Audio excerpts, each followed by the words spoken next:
اللہ الرحمن الرحیم۔ موضوع پر مسح کرنا اور موضوع کے علاوہ اور کون کون سی چیزیں ہیں جن پر مسح کیا جا سکتا ہے۔ پہلی بات جو ہم دیکھیں گے کہ موضع کسے کہتے ہیں۔ چمڑے یا کسی اور چیز کے بنے ہوئے قدم کو موضع کہتے ہیں۔ موضع کے ساتھ ایک اور لفظ یوز ہوتا ہے، ایک اور چیز ہے جسے جراب کہتے ہیں۔ کاٹن یا اون سے بنے ہوئے قدم کو جراب کہتے ہیں۔ کیا موضوع پر مسح کیا جا سکتا ہے؟ موضوع پر مسح کرنا جائز ہے۔ وضو کی صورت میں موضوع پر مسح کیا جا سکتا ہے۔ بخاری کی روایت ہے 206۔ سوال یہ پیدا ہوتا ہے موضوع پر مسح کرنے کے جواز کے لیے کیا شرائط ہیں؟ نمبر 1، موزے پوری طہارت کے بعد پہنے گئے ہوں جس میں پاؤں دھونا بھی شامل ہے۔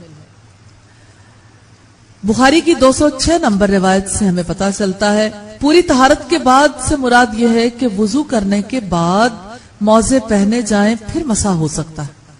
دوسری بات یہ کہ موزے پاؤں کے ان حصوں کو چھپاتے ہوں جن کا دھونا وضو میں فرض ہے۔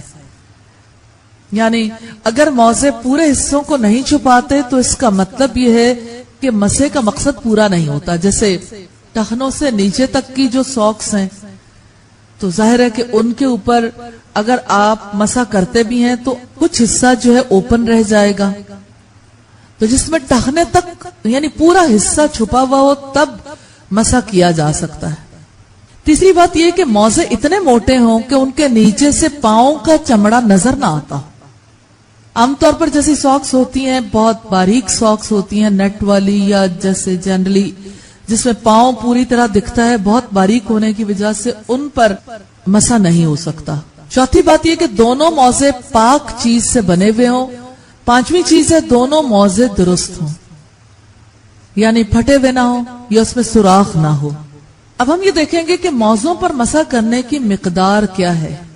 موزوں پر مسح کرنے کے لیے دونوں پاؤں کی انگلیوں سے لے کر پنڈلی کے اوپر تک کا حصہ شامل ہے، یعنی جہاں تک وضو کا سارا سلسلہ ہوتا ہے وہیں تک مسح کیا جاتا ہے۔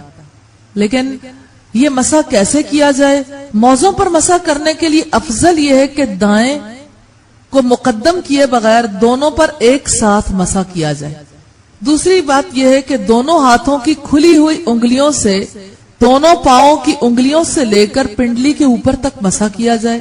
تیسرا ہے موزوں کے نچلے حصے یا پیچھے کے حصے کا مسح کرنا سنت نہیں، یعنی جیسے وضو کیا جاتا ہے نا تو پوری ایڑیاں بھی اور نیچے کا حصہ بھی اور تمام حصے تک پانی پہنچانا ضروری ہے۔ جس وقت موزوں پر مسح کیا جاتا ہے صرف اوپر والے حصے پہ، اور پچھلے حصے تک لے جانا درست نہیں ہے کیونکہ سنت سے ثابت نہیں ہے۔ چوتھی بات یہ کہ چمڑے کے موزوں کا دھونا مکروہ ہے، اور پانچویں بات یہ کہ ایک بار سے زائد مسح کرنا مکروہ ہے۔ یعنی اگر کسی کے دل کی تسلی نہیں ہوئی، وہ چاہتا ہے کہ ابھی مسح کیا تھا پتہ نہیں ٹھیک ہوا یا نہیں، پھر وہ دوسری بار کر لے یا تیسری بار تسلی کے لیے کر لے تو یہ درست نہیں ہے، مکروہ ہے۔ جیسے موزوں پر مسح ہوتا ہے ایسے ہی پگڑی پر بھی مسح ہو سکتا ہے۔ سوال یہ پیدا ہوتا ہے کیا پگڑی پر مسح کیا جا سکتا ہے؟ پگڑی پر مسح کرنا کچھ شرائط کے ساتھ جائز ہے۔ ابو داؤد کی روایت 147 اور ترمذی کی 100 سے پتہ چلتا ہے۔ پگڑی پر مسح کرنے کی شرائط دیکھیں گے۔ نمبر 1، طہارت صغرا یعنی وضو کے لیے مسح کیا جا رہا ہو۔ نمبر 2، طہارت پانی سے حاصل کی جا رہی ہو۔ نمبر 3، سر کے اس حصے کو چھپائے ہوئے ہو جسے عام طور پر پگڑی سے چھپایا جاتا ہے۔ چوتھی بات یہ کہ پگڑی پہننے والا مرد ہو۔